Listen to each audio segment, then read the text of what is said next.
En la cadena SER, La Hora Extra, con Pepa Blanes. Get on the stage and I call her by her first name. Try to stay away, but I always meet her back at this place. Thomas Mann escribió en La montaña mágica que todo es política, lo que decimos, lo que hacemos, lo que leemos. En tiempos en los que se busca lo banal, la no significación, es importante tener claro que todo tiene una dimensión política y social, que también la literatura, lo que leemos, además del mero disfrute, nos dice algo del mundo en el que estamos, de la sociedad que queremos y de los valores que vamos a defender. Leer es hacer nuestro el texto, es subvertir de alguna manera lo que el autor o la autora idearon.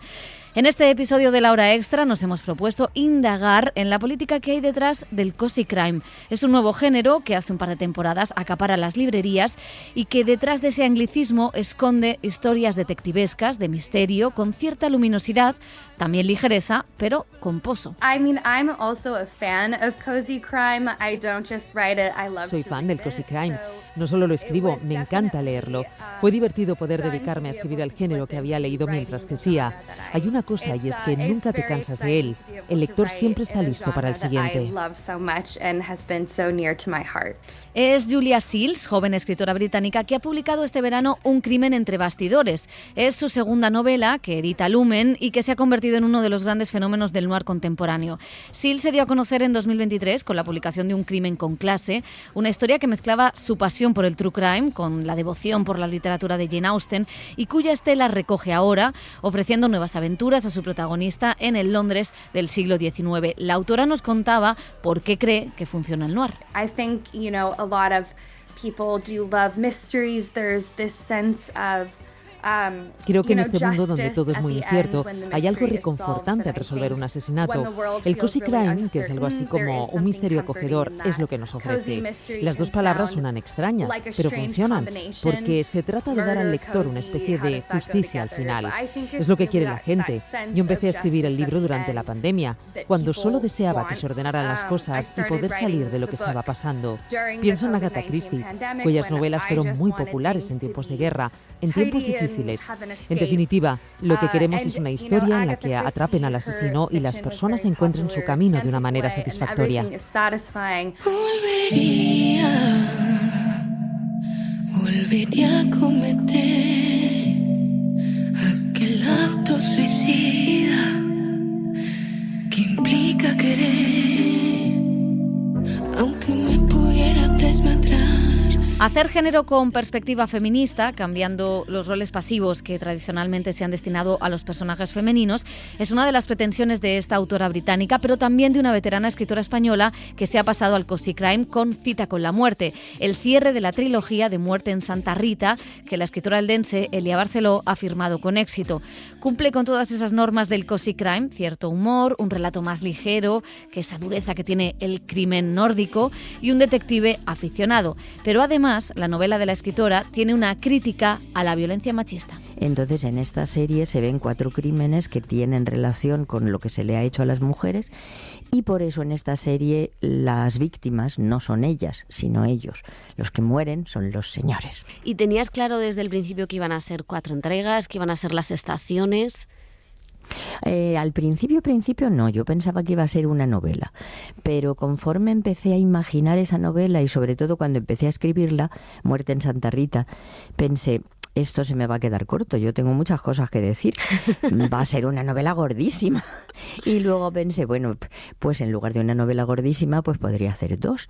Y luego pensé, bueno, ¿y si hago una por cada estación del año? Y ahí estamos. ¿Qué tiene el invierno? ¿Qué tiene su atmósfera? Porque recuerdo que en el otoño hablábamos del Día de los Muertos, de los Huesos de Santo. Sí. ¿Qué tiene el invierno que te haya inspirado para esta saga? Hombre, el invierno era necesario porque empecé en primavera y entonces a primavera, verano, otoño, invierno tenía que ser. Y para el invierno yo empecé a observar. En general la gente de por aquí no aprecia demasiado el invierno. siempre es esperar que llegue el buen tiempo. Sí. O acordarse de lo bonito que fue el verano. Me suena eso que cuentas. ¿Verdad? Nos suena casi todos. Pero yo empecé a tratar de darme cuenta de las cosas estupendas que tenemos en invierno. Y hace muy poco una señora que ya se había leído la mitad de la novela me dijo que estaba muy agradecida porque en todos los años que tiene nunca se había dado cuenta de que hay tantas cosas bonitas en el invierno. Y dije, muy bien, eso está muy bien. Y nada, me dediqué a eso y luego naturalmente también tienen una fiesta de carnaval. Y lo hemos hablado con el resto de las entregas, esta idea de crear Santa Rita como un sitio donde pues a todas las lectoras nos gustaría de alguna manera vivir, porque es una comunidad alternativa, casi utópica. Claro, hay una intención política detrás de esta representación. Es política, porque uno se posiciona frente al mundo, frente a la sociedad. Si uno es una persona honesta y decente, dice lo que siente, lo que piensa a través de sus ficciones, ¿no? Entonces, a mí me parece que es muy importante. Hay varias cosas muy importantes, pero es muy importante la igualdad entre hombres y mujeres. Es muy importante la igualdad entre distintas edades, que puedan vivir las personas, tanto si son muy jóvenes como si son muy mayores, con la misma dignidad, con el mismo sentido del humor, colaborando en un proyecto común. Me parece que políticamente es importante que nos demos cuenta de que la vivienda es un problema. Entonces, claro, esto es una utopía total. Una señora que tiene un balneario, que heredó un balneario enorme, lleno de habitaciones, y donde puede recibir a un montón de personas que quieren vivir en comunidad.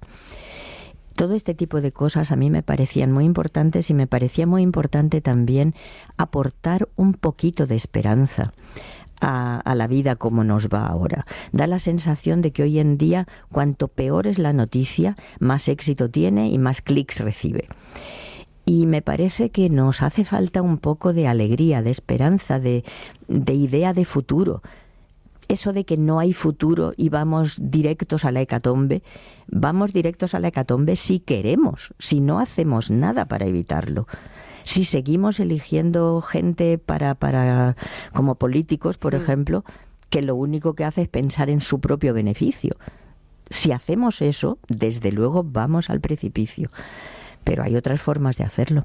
Y en esas formas de hacerlo, yo decía que es una utopía, pero no es tanto una utopía en el sentido en el que realmente cuando lees las novelas y ves, bueno, está toda la trama de misterio, pero también están las conversaciones mundanas en la cocina, por ejemplo, en esta hay también mucho de eso, de gente que no cocinaba y aprende a cocinar, de gente que viene, que tiene trabajos muy, muy diferentes, hay un policía, pero también hay como una defensa de, pues eso, la cocina, la comida, el huerto, la compra de proximidad, o sea, hay una serie de cosas de gente muy dispar que puede acceder a eso.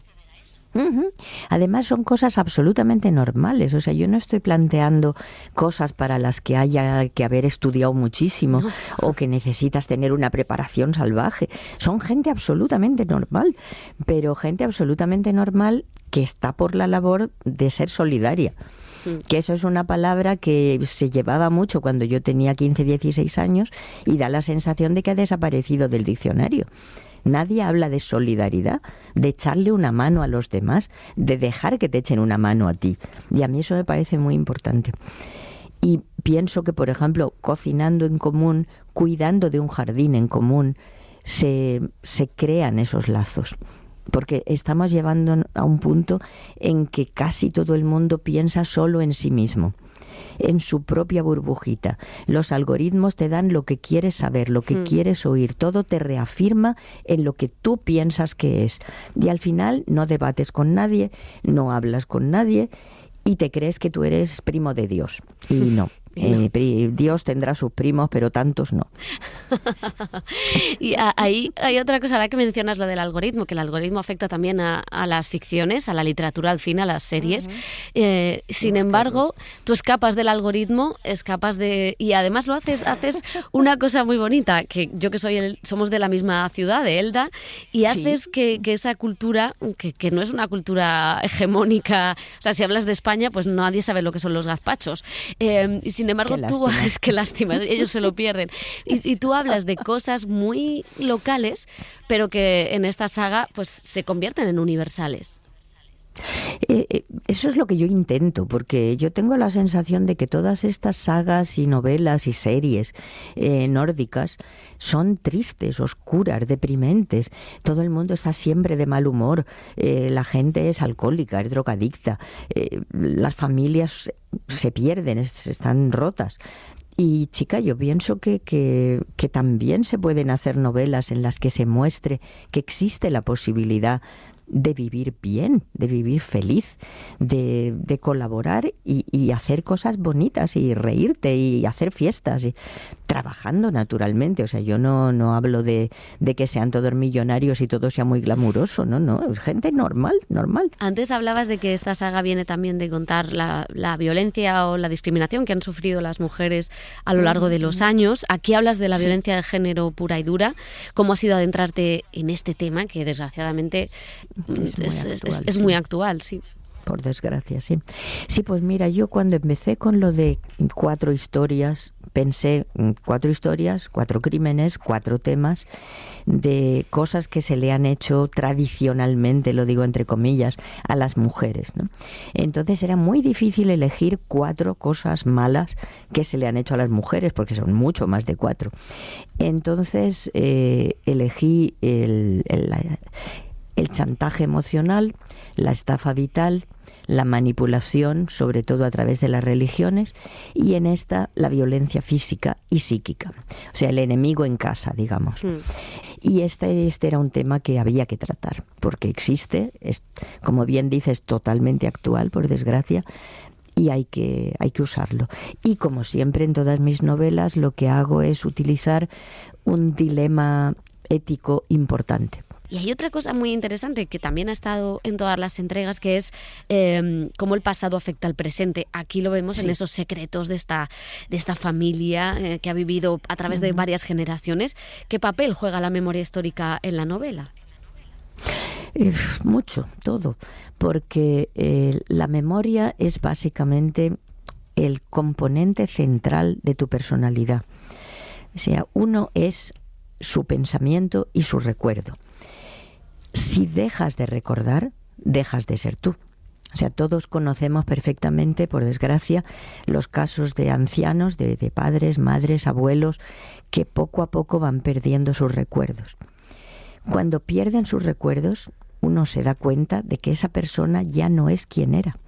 Ya no es tu madre, ya no es tu abuelo, ya no es tu padre. Es una persona que ya no es prácticamente. Entonces eso pasa con las personas y con los pueblos, con las sociedades.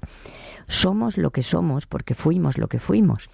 Si olvidamos lo que fuimos, no tenemos futuro, no somos nada. Tenemos que recordar, no necesariamente lo malo y lo bueno. Las cosas malas las recordamos, las limpiamos, pedimos perdón por ellas y seguimos adelante. Y las cosas buenas nos dan fuerza para continuar. Entonces a mí me parece que es muy importante la memoria, tanto a nivel individual como a nivel social. Te quería preguntar también cómo el género negro puede ayudar a explorar todos estos temas que tiene este género que nos mete en todos ellos y nos hace pensar.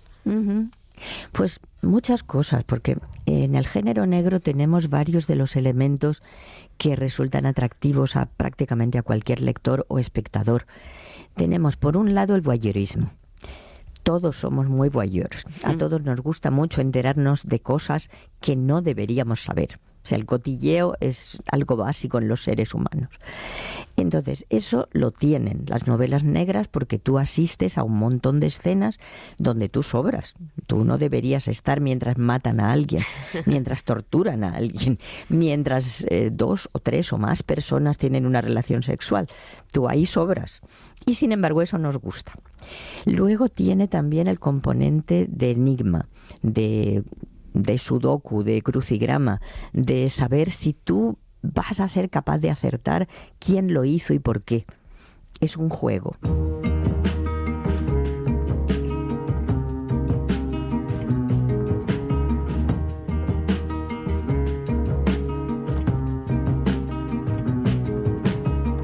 Will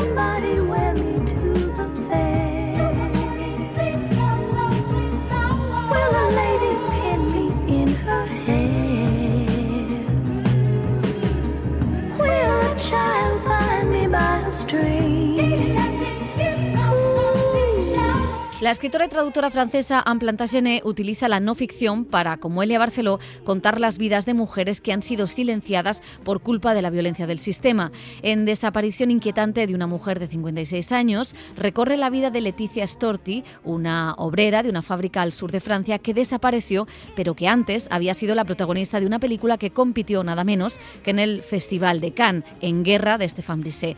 Con la escritora hablamos de clase obrera, de mujeres invisibilizadas y de cómo la precariedad acaba afectando a la vida. Y ella me contó mucho de su vida, de su infancia, de sus heridas de infancia también, porque sufrió de racismo, por ejemplo, y de exclusión social, y que ella era de un medio social muy modesto. Y estuvimos juntas en el Festival de Cannes, el día de la proyección de la película, en el Palais des Festivals. Y bueno, si la historia hubiera podido terminar así, de una manera muy bonita, la realidad fue más dura que eso. En la cadena SER, La Hora Extra, con Pepa Blanes.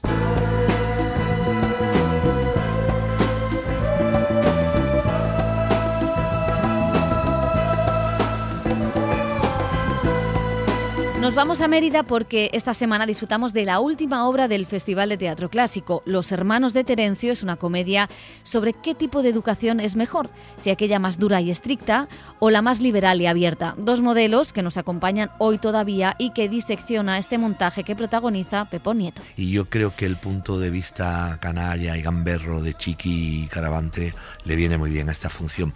Aún así, Terencio es un autor que escribía muy bien. Que compró su libertad, que escribiendo, era un esclavo que escribía, que es una cosa como rara, ¿verdad?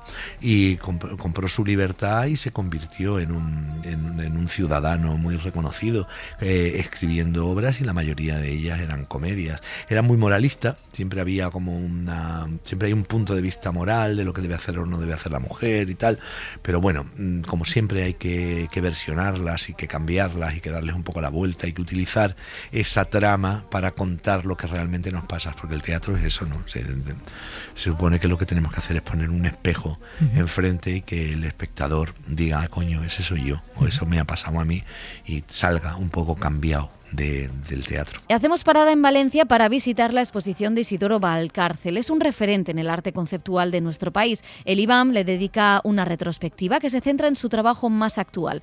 Nos lo cuenta Ana Mansergas. El universo creativo de Isidoro Valcárcel Medina se expande por el Institut Valencià d'Art Modern, por el IBAM, con una exposición en la que se invita al visitante a descubrir las paradojas entre nuestra percepción de la realidad y la realidad misma. Esta muestra se llama Isidoro Valcárcel Medina, el movimiento de la idea, y rompe con la idea de proyecto expositivo convencional para mostrar una instalación que ocupa toda la Galería 3 con una serie inédita de obra gráfica. La serie está formada por 40 hojas de papel semitransparente dibujada a tinta por ambas caras y que tiene como principal leitmotiv la simetría. El artista pretende con esta muestra que los visitantes dediquen tiempo a las obras y no solo que entren en el museo, miren y se vayan sin más. Pide pararnos y prestar atención. De ahí su título. El movimiento de la idea es la base del asunto. No puedo dar más movimiento que aquel que un inocente visitante puede desempeñar, puede desarrollar. Y aunque parezca mentira, el título por el que tanta gente me pregunta viene de esta simpleza, el movimiento de la idea, o sea, el movimiento del peatón, digamos, para comulgar o penetrar en la idea. Es cierto que no se puede exigir a todo el visitante que le dedique esta atención que yo, como autor, le he dedicado durante muchísimo tiempo. Pero bueno, un poquito de atención si os puede servir esta perorata mía de, como si dijéramos, de sermón, para decir, oye, dedícale un poco de atención, tienes que mirar por aquí y darte cuenta qué es lo que coincide, qué es lo que se opone y qué es lo que entra en la simetría de esta imagen que existe, aunque sea difícil de asimilar. O sea, una miradita por aquí, una miradita por aquí y una miradita al texto. Y es que los dibujos de la muestra van acompañados de una breve descripción con los que Valcárcel Medina invita al público a percibir los juegos más o menos esquivos o evidentes de la simetría. Paralelamente a la exposición se lanza un proyecto editorial que documenta de forma exhaustiva la obra del artista desde sus inicios en los años 60 y se ofrece una revisión crítica de su trayectoria más reciente. Un trabajo especialmente importante para un artista como Isidoro, que no es partidario de realizar antologías donde se muestre su trabajo anterior de manera ordenada, tal y como asegura el comisario de la muestra, José Díaz Cuyas, quien ha destacado también el tema de la medida en toda su obra, como uno de los ejes principales. Sí, bueno, efectivamente la geometría es un elemento recurrente, pero sobre todo lo sería la medida, ¿no? Entendiendo la geometría como... La geometría es matemática, ¿no? Es matemática visible, ¿no? De algún modo. Entonces, la geometría tiene esta función o este carácter también, este vínculo con la medida. Y en realidad toda su obra, a lo largo de toda su obra, el tema de la medida es un tema clave, ¿no? Entre otras cosas porque tiene que ver con la vida, ¿no? Somos seres o animales que medimos, calculamos, tenemos pensamiento abstracto, pero la vida no es abstracta. Entonces, esa tensión entre nuestra capacidad para abstraer, para medir, calcular, incluso también para hablar, etcétera, etcétera, categorizar, y la vida, pues es un poco uno de los ejes, ¿no? de la obra de Isidoro. La muestra Isidoro Valcárcel Medina, el movimiento de la idea, sigue fiel al espíritu que lo convirtió en un pionero del arte conceptual en España, en uno de los grandes del arte contemporáneo. Recordamos que Valcárcel Medina fue galardonado con el Premio Velázquez de las Artes Plásticas en 2015 y el Premio Nacional de las Artes Plásticas en 2007.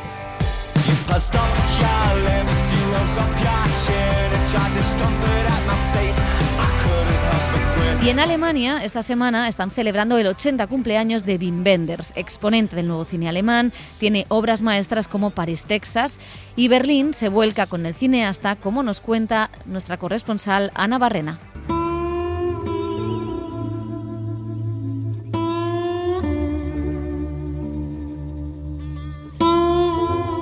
El azar llevó a la pareja atormentada Rossellini y Scorsese a Wim Wenders. No conseguían arrancar el coche en mitad del desierto californiano, y el alemán les abrió las puertas del suyo. Le sacó una foto, que se está recuperando en varios homenajes porque el cineasta Wim Wenders ha cumplido 80 años. En el trayecto puede que hablaran de los neo-westerns, porque eso es precisamente lo que Wenders quería rodar, a partir de un guión de Sam Shepard, y él daría a entender que es una condición universal, una persona que busca cómo olvidar las penas y la culpa. Para llegar allí el viaje había sido largo.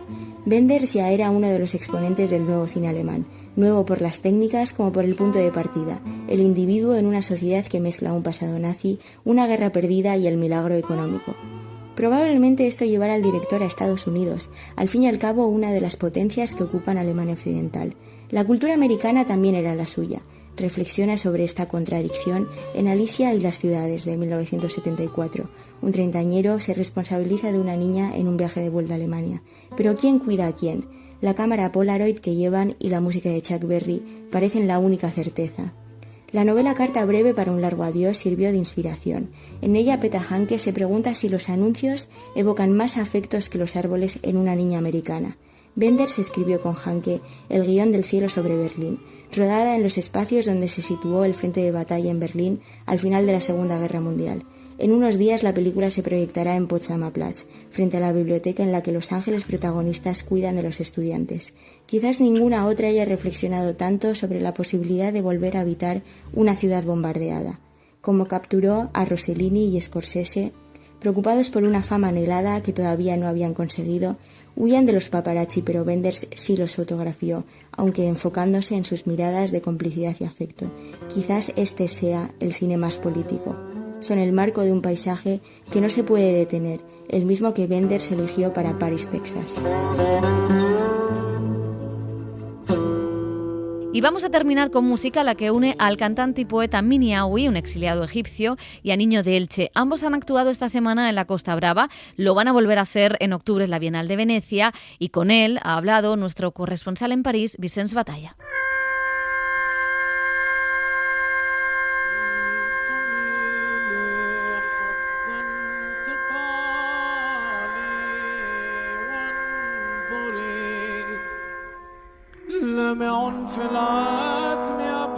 El egipcio Abdullah Minawi tuvo que exiliarse de Egipto hace una década cuando apenas contaba con 20 años por su apoyo a la revolución traicionada de su país en 2011. En ese momento se convirtió en uno de los estandartes de esta y otras revoluciones árabes con sus poemas y sus entonaciones sufíes en público. Durante su periplo europeo acabó instalándose en París, aunque sus múltiples proyectos lo llevan continuamente de una punta a otra del continente. Hasta la fecha ha publicado una decena de álbumes con diferentes colaboradores, de los muniqueses de electrónica Calgary a su proyecto Le Cri du Caire, El Grito del Cairo, que resume esta lucha por la emancipación de la juventud egipcia con su voz y el acompañamiento de músicos de jazz contemporáneo. En el Festival Nuit Sonore de Lyon, en mayo pasado, actuaba con el músico electrónico francés Simosel en una mezcla pausada y urgente entre su voz y las máquinas. Justo esa semana había publicado su último disco, Peacock Dreams, en su propia discográfica junto a 2 trombonistas y que es quizás lo más experimental que haya hecho hasta ahora. Con el sonido de fondo del Festival Lyonés en marcha, Abdullah Minawi nos hablaba de este trabajo. Peacock Dreams es algo más universal que cualquier otro proyecto y es normal porque después de vivir en Europa casi 10 años tienes problemas diferentes, problemas más universales, más a nivel humano y no situados en un solo lugar, porque todavía tengo mi base de fans en Egipto que me siguen intensamente hasta hoy y ahora tengo una gran base de fans europeos. No es extraño en ese sentido que sus intereses hayan acabado confluyendo con otra voz heterodoxa como la del ilicitano Niño de Elche. 2 personalidades en busca de sonidos sin barreras, uno a partir del flamenco y otro de la tradición mística sufí. El tema que cierra Peacock Dreams, Moon of Ghazals, es una interacción entre ambos. Abdullah nos explica cómo se conocieron en 2023. Fue un encuentro sin esfuerzo porque nos parecemos en muchas cosas, en la forma de usar la voz, nuestro aspecto. Una situación divertida fue en un festival de Utrecht, Le Guess Who. Él actuaba de telonero mío y tocamos en una iglesia. Y después de la actuación salgo y la gente me dice: niño, qué espectáculo tan increíble. Y él también me dijo: Abdullah, qué buen concierto. Precisamente Minawi y Niño de Elche actúan conjuntamente el 20 de agosto en el Festival de Torroella de Montgrí de la Costa Brava. Luego lo harán en octubre en la Bienal de Venecia. También tiene cita el 12 de septiembre en el WOS de Santiago de Compostela con un nuevo proyecto de electrónica ruidista.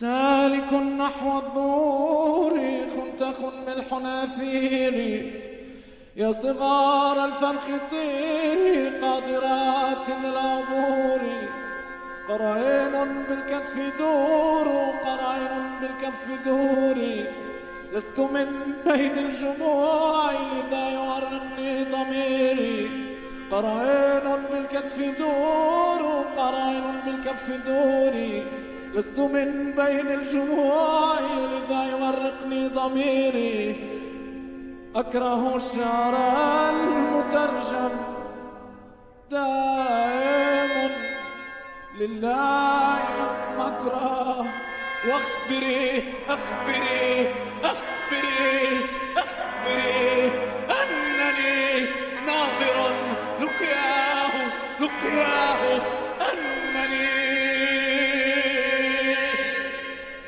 Y hasta aquí la hora extra de esta semana. Gracias a David Nieto en la realización y a todas vosotras y vosotros por escucharnos una semana más. Adiós.